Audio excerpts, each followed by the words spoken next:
ഈ ലോകത്തിൽ പ്രഗത്ഭരെന്ന് പറയാൻ കഴിയുന്ന അനേകർ ജീവിച്ചിരുന്നു. പല കാര്യങ്ങളും ഇന്ന രീതിയിൽ ചെയ്താൽ നല്ലതാണ് എന്ന് പറഞ്ഞ് അവരുടെ ആശയങ്ങളും അവരുടെ ഉപദേശങ്ങളും എല്ലാം അവർ അടുത്ത തലമുറയ്ക്ക് കൈമാറി എന്നേക്കുമായി ഈ ഭൂമിയിൽ നിന്ന് മാറ്റപ്പെട്ടു. എന്നാൽ ഇന്നതുപോലെ ജീവിക്കണമെന്ന് പറഞ്ഞ് നമ്മെ വഴി നടത്തുക മാത്രമല്ല, ഇന്നും നമ്മെ സഹായിപ്പാൻ, നമ്മോട് കൂടെ ഇരിക്കുവാൻ, നമുക്ക് വേണ്ടി പ്രവർത്തിക്കുവാൻ കഴിയുന്ന ഒരുവനുണ്ടെങ്കിൽ അത് ഇന്നും ഉയർത്തെഴുന്നേറ്റ് ജീവിക്കുന്ന യേശുക്രിസ്തു മാത്രമാണ്. യേശുക്രിസ്തുവിന്റെ ഇഹലോക ജീവിതകാലത്ത് ദൈവരാജ്യത്തെക്കുറിച്ച്, ദൈവിക പദ്ധതികളെക്കുറിച്ച് ഉപദേശിക്കുക മാത്രമല്ല, തന്റെ ജീവിതത്തിലൂടെ അവൻ നമുക്ക് അത് തെളിയിച്ചു തന്നു. യേശുക്രിസ്തുവിന്റെ ജീവിതകാലത്തുണ്ടായിരുന്ന പലർക്കും യേശുക്രിസ്തുവിന്റെ ഉപദേശം കൈക്കൊള്ളുവാൻ മനസ്സായില്ല എന്ന് മാത്രമല്ല, ഏതു വിധേനയും ഈ ഉപദേശത്തെ ഭൂമുഖത്ത് നിന്ന് തുടച്ചു നീക്കണമെന്ന ആഗ്രഹത്തോടെ പലതും പ്രവർത്തിച്ചുവെങ്കിലും ഇന്നും യേശുക്രിസ്തുവിലൂടെ ദൈവത്തിന്റെ സ്നേഹം സകല ജനവും അറിഞ്ഞുകൊണ്ടിരിക്കുകയാണ്. കാരണം യേശുക്രിസ്തു ഇന്നും ഉയർത്തെഴുന്നേറ്റ് ജീവിക്കുന്നു എന്നുള്ളത് കൊണ്ടാണ്. അങ്ങനെയെങ്കിൽ ഞാനിന്ന് നിങ്ങളെ ഓർമ്മിപ്പിക്കാൻ ആഗ്രഹിക്കുന്നത് മരിച്ചു മൺമറഞ്ഞു പോയ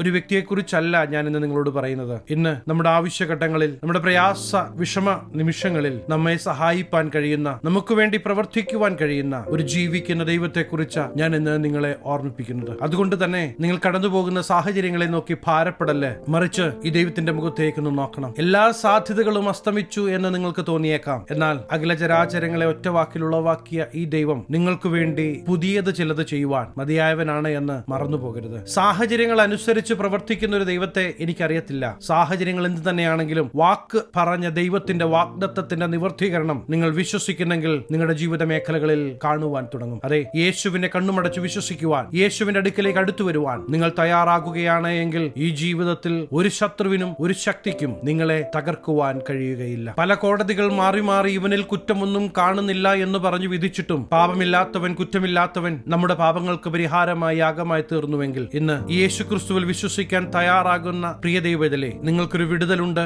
നിങ്ങൾക്കൊരു സൗഖ്യമുണ്ട്, ഈ ദൈവത്തോട് നിങ്ങൾക്കൊരു കൂട്ടായ്മയുണ്ട് എന്ന് നിങ്ങൾ മറന്നു പോകരുത്. യേശുക്രിസ്തുവിനെ ക്രൂശിക്കാനായി പിടിച്ചുകൊണ്ടുപോകുമ്പോ തന്റെ കൂടെ 3.5 വർഷക്കാലം നടന്ന ശിഷ്യന്മാർ അത് കണ്ട് പേടിച്ച് യേശുവിൽ നിന്ന് ഓടിയകലുന്നത് നമുക്ക് കാണുവാൻ കഴിയും. അന്നത്തെ റോമൻ സാമ്രാജ്യം അവരെ കൊണ്ട് ആകുന്ന എല്ലാവിധത്തിലും യേശുക്രിസ്തു വീണ്ടും ഉയർക്കാതിരിക്കുവാൻ യേശുക്രിസ്തുവിനെ അടക്കിയ കല്ലറ ഭദ്രമാക്കിയെങ്കിലും 3-ാം നാൾ ഉയർത്തെഴുന്നേക്കുമെന്ന് പറഞ്ഞ യേശുവിന്റെ വാക്കുകളുടെ നിവർത്തീകരണം നമുക്ക് ചരിത്രത്തിൽ കാണുവാൻ കഴിയും. ഇന്നും തുറന്നു കിടക്കുന്ന കല്ലറ വിളിച്ചു പറയുന്നത് അവൻ ഇവിടെയില്ല, അവൻ പറഞ്ഞതുപോലെ ഉയർത്തെഴുന്നേറ്റു എന്നതാ. അതെ, യേശുവിന്റെ വാക്കുകൾക്ക് മാറ്റം വരികയില്ല. പ്രിയ ദൈവത്തിലെ ദൈവം പറഞ്ഞ വാക്കുകൾക്ക് മാറ്റം വരികയില്ല. ശത്രുവായവൻ സകല ശക്തിയോടെ ശ്രമിച്ചാലും ഞാൻ നിങ്ങളെ ഓർമ്മിപ്പിക്കാൻ ആഗ്രഹിക്കുന്നത് ശത്രുവിന്റെ തന്ത്രം ഒന്നും നടക്കുകയില്ല. ദൈവം നിങ്ങളോട് പറഞ്ഞ ദൈവിക വാഗ്ദത്തങ്ങളുടെ നിവർത്തീകരണം നിങ്ങൾ ഈ ദിവസങ്ങളിൽ കാണുവാൻ പോകുകയാണ്. പലപ്പോഴും നാം ശിഷ്യന്മാരെ പോലെയാ. മുന്നിൽ കാണുന്ന സാഹചര്യങ്ങളെ കാണുമ്പോൾ ദൈവം പറഞ്ഞ കാര്യങ്ങൾ പലതും നാം മറന്നു പോകുകയാണ്. ഇല്ല, ഇനി ഒരു സാധ്യതയും ഇല്ല എന്ന് വിചാരിച്ച് ഈ ദൈവത്തിൽ നിന്ന്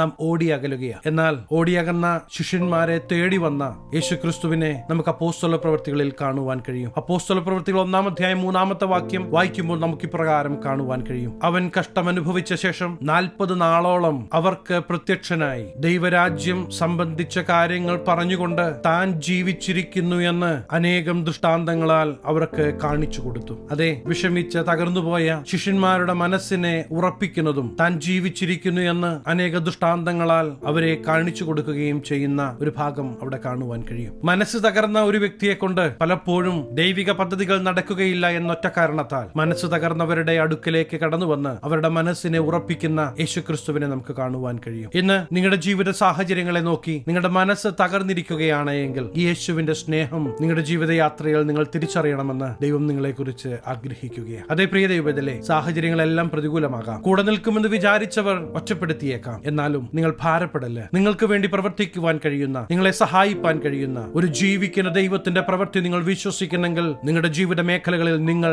കാണുക തന്നെ ചെയ്യും. യോഹന്നാൻ എഴുതിയ സുവിശേഷം 20-ാം അധ്യായം 26-ാമത്തെ വാക്യത്തിൽ നമുക്ക് ഇപ്രകാരം കാണുവാൻ കഴിയും. 8 ദിവസം കഴിഞ്ഞ് ശിഷ്യന്മാർ പിന്നെയും അകത്ത് കൂടിയിരിക്കുമ്പോൾ തോമസും ഉണ്ടായിരുന്നു. വാതിൽ അടച്ചിരിക്കെ യേശു വന്ന് നടുവിൽ നിന്നുകൊണ്ട് നിങ്ങൾക്ക് സമാധാനം എന്ന് പറഞ്ഞു. വാതിൽ അടച്ച് ഭയപ്പെട്ട് പേടിച്ച് കൂടിയിരിക്കുന്ന ശിഷ്യന്മാരുടെ നടുവിലേക്ക് യേശു ക്രിസ്തു കടന്നു വരികയാണ്. അതിന്റെ അർത്ഥം നാം മനസ്സിലാക്കേണ്ടത് യേശു ക്രിസ്തുവിനെ അടക്കിയ കല്ലറയുടെ കല്ല് ഉരുട്ടി നീക്കേണ്ട ആവശ്യമില്ലായിരുന്നു യേശുവിന് പുറത്തു വരുവാൻ. അങ്ങനെയെങ്കിൽ ആ കല്ലറയുടെ വാതിൽക്കൽ വെച്ചിരുന്ന കല്ല് എന്തിനു വേണ്ടിയാ ഉരുട്ടി മാറ്റിയത്? യേശു പറഞ്ഞതുപോലെ 3-ാം നാൾ ഉയർത്തെഴുന്നേറ്റു എന്ന് ജനമറിയാൻ അറിയേണ്ടതിന് അവർ കടന്നു വന്ന് നോക്കുമ്പോൾ ആ കല്ലറയിൽ യേശുവിന്റെ ശരീരമില്ല എന്നും താൻ പറഞ്ഞതുപോലെ ഉയർത്തെഴുന്നേറ്റു എന്നും ജനം വിശ്വസിക്കേണ്ടതിനും കാണേണ്ടതിനുമാണ് ആ കല്ലറയുടെ വാതിൽക്കൽ നിന്ന് കല്ല് ഉരുട്ടി മാറ്റിയത് എന്ന് നമുക്ക് കാണുവാൻ കഴിയും. അതേ പ്രിയ ദൈവത്തിലെ, നിങ്ങളുടെ ജീവിതയാത്രയിൽ താളടിയായി പോകാതിരിക്കുവാൻ, നിങ്ങളെ വിശ്വാസത്തിൽ ഉറപ്പിക്കേണ്ടതിന്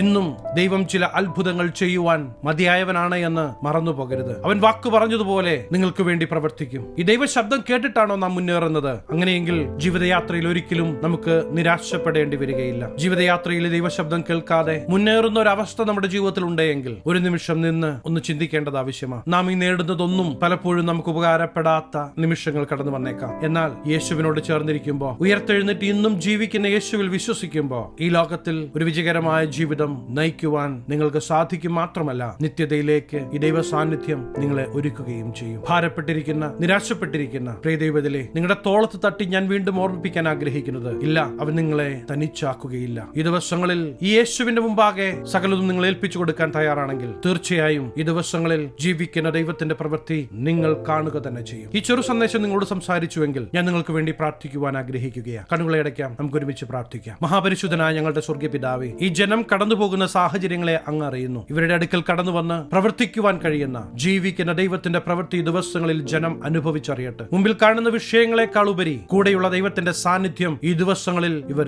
രുചിച്ചറിയട്ടെ. ഇവരെ അനുഗ്രഹിച്ചു പ്രാർത്ഥിക്കുന്നു. അനുഗ്രഹമാകട്ടെ. സകലമാന മഹത്വം അങ്ങേക്ക്. സകലവും യേശു ക്രിസ്തുവിന്റെ നിസ്തുല്യ നാമത്തിൽ തന്നെ. ആമേൻ. പ്രിയ ദൈവത്തിലെ, നിങ്ങൾ തീർച്ചയായും ഈ ദിവസങ്ങളിൽ ജീവിക്കുന്ന ദൈവത്തിന്റെ പ്രവൃത്തി കാണുക തന്നെ ചെയ്യും. അതെ, ഈ യേശു ഇന്നും ജീവിക്കുന്നു. ഈ ചെറു സന്ദേശം നിങ്ങൾക്ക് അനുഗ്രഹമായെങ്കിൽ തീർച്ചയായും ഞങ്ങളെ അറിയിക്കണം. അനേകർക്ക് അനുഗ്രഹമാകേണ്ടതിന് സ്നേഹിതർക്ക് ഷെയർ ചെയ്യുക, ഫോർവേഡ് ചെയ്യുക. നിങ്ങൾ ഈ ചാനൽ ഇതുവരെയായിട്ടും സബ്സ്ക്രൈബ് ചെയ്തിട്ടില്ല എങ്കിൽ തീർച്ചയായും സബ്സ്ക്രൈബ് ചെയ്യണം. ദൈവം അനുവദിച്ചാൽ അടുത്ത ദിവസം നമുക്ക് വീണ്ടും കാണാം. Stay blessed.